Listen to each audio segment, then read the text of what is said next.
आज हम सुनेंगे अकबर बिरबल की कहानी चोर की दाढ़ी में तिनका।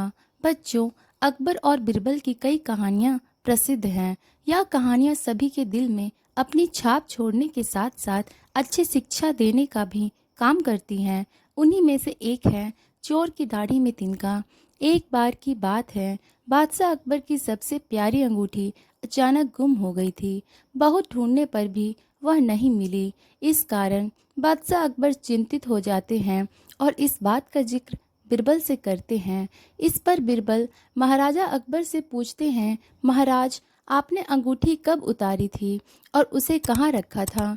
बादशाह अकबर कहते हैं, मैंने नहाने से पहले अपनी अंगूठी को अलमारी में रखा था और जब वापस आया तो अंगूठी अलमारी में नहीं थी। फिर बिरबल अकबर से कहते हैं, तब तो अंगूठी गुम नहीं, चोरी हुई है और यह सब महल में साफ सफाई करने वाले किसी कर्मचारी ने ही किया होगा। यह सुनकर बादशाह ने सभी सेवकों को हाजिर होने को कहा। उनके कमरे में साफ सफाई करने के लिए कुछ 5 कर्मचारी तैनात थे और पांचों हाजिर हो गए।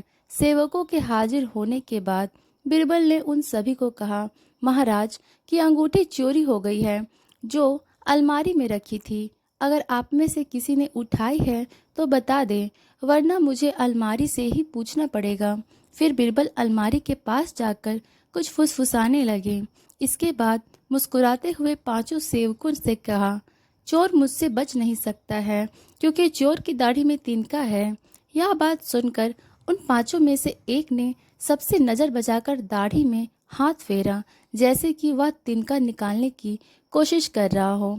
इसी बीच बिरबल की नज़र उस पर पड़ गई और सिपाहियों को तुरंत चोर को गिरफ्तार करने का आदेश दिया।